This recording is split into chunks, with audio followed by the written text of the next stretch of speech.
పాఠముతో ముగించడం కాదు, కానీ చక్కని ఆత్మీయ సంఘము, మరి సంగీతము, ఆత్మ పాటలు పాడేవారిని, ఆత్మ సంబంధంగా ప్రార్థన చేసేవారిని, ఆత్మ సంబంధంగా వాక్యాన్ని బోధించేవారిని పిలిపించటం, అది మాకు ఆశీర్వాదం, మా గ్రామానికి ఆశీర్వాదం అని ఒక ముఖ్యమైనటువంటి కాన్సెప్ట్తో ఈ ప్రార్థన ఏర్పాటు చేయడం జరిగింది. దేవునికి స్తోత్రం చెప్తాం.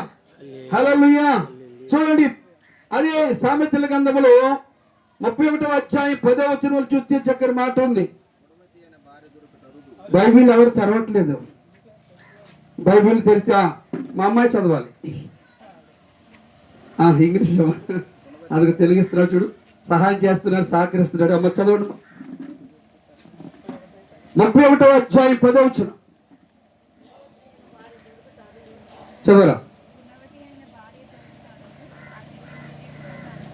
అది గుణవతి అయిన భార్య దొరుకుట అరుదంటే కష్టం. ఈనాటి కాలంలో ట్రెండ్ మారిపోయింది. ఈ కంప్యూటర్ యుగంలో గుణవతి అయిన భార్య దొరుకుట ఆనాటి కాలంలోనే అరుదు. కానీ దేవుడు తిమోతిని ప్రేమించి గుణవతి అయిన భార్య అని ఇచ్చాడు. దేవునికి స్తోత్రం చెబుదాం. అందరు చప్పులు బట్టి పరిశుద్ధాత్మ దేవుడు కనపరుచుకుందాం. ఎందుకంటే అన్నం అంతా ఉడికిందో లేదని తెలియటానికి అంతా పట్టుకుంటేనేనా, ఒక్క మెతుకు పట్టుకుంటే తెలుస్తుంది. గుణవతి అయిన భార్య దొరుకుట అరుదు అని చెప్పి కింద ఏమంటున్నాడు, అట్టిది ముత్యము కంటే అమూల్యమైనదట. ఏ భార్య అట? గయ్యాలు గప్ప లాంటి భార్య కాదు, గిల్లి గజ్జాలు పెట్టుకునే భార్య కాదు, నేను అంత తెస్తున్నా ఇంత తెస్తున్నా, జీతం నాకు అంత వస్తుంది ఇంత వస్తుందని చెప్పుకునే భార్య కాదు.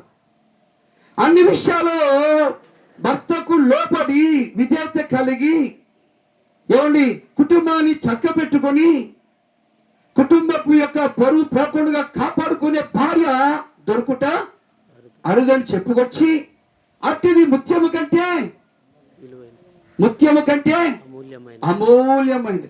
మరి దేవుడు మరి తిమోతిని ప్రేమించి అట్టి కార్యం చేశాడు కనుక ఎలా ఉంటాడు? ఇలాంటి స్తుతి ప్రార్థన పెట్టుకోకుండా ఎలా ఉంటాడు? ఇలాంటి కృతజ్ఞత ప్రార్థన ఏర్పాటు చేసుకోకుండా ఎంత ఖర్చు అయినా కానీ పెట్టవలసిందే పాస్టర్ గారు, జరిపించవలసిందే మమ్మీ డాడీ అని వాళ్ళ అమ్మా నాన్నలకు చెప్పుకొని ఈ ప్రార్థన ఏర్పాటు చేయడం జరిగింది. చూడండి, 19వ అధ్యాయంలో చూస్తే ఒక మాట ఉంటుంది.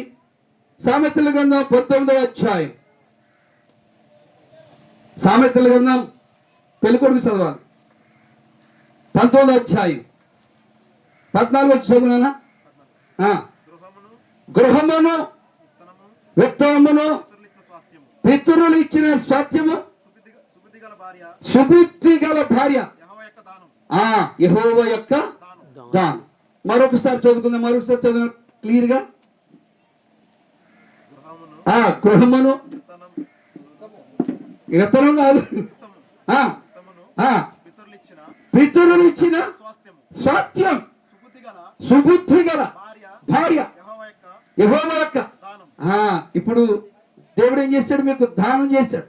సుబుద్ధి గల భార్య అని ఇచ్చి మీకు దానముగా ఇచ్చాడు కనుక దానిని మర్చిపోకుండా, కృతజ్ఞత లేనివారుగా కాకుండా ఇలాంటి మరి ప్రార్థన ఏర్పాటు చేసి, ఇలాంటి సంగీతాన్ని ఏర్పాటు చేసి, ఇలాంటి సేవకులందరినీ పిలిపించి, భక్తులను ఆత్మీయులను పిలిపించి దేవుడు చేసిన మేలును మర్చిపోకుండా ఉండటానికి ఈ కృతజ్ఞత ప్రార్థన, ఈ స్తుతి ఆరాధన. కాబట్టి దేవుడు చెప్పిన మాట ప్రకారం ఏంటంటే, భార్య దొరికిన వానికి మేలు దొరికెను.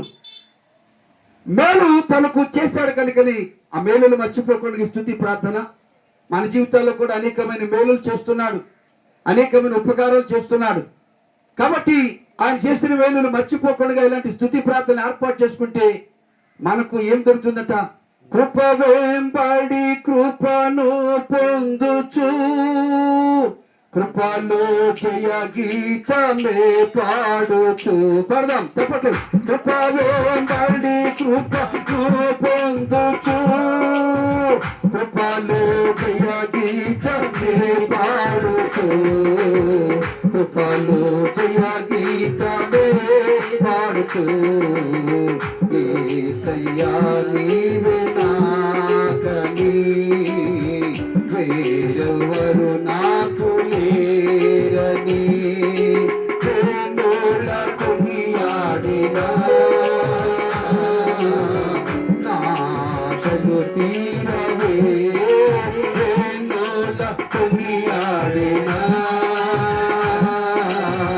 నాశలు తీరవే కృపలో బడి కృపను పొందుచు కృపలో జయ గీతమే పాడుచు కృపలో బడి కృపను పొందుచు కృపలో జయ గీతమే పాడుచు కృపలో జయ గీతమే పాడుచు.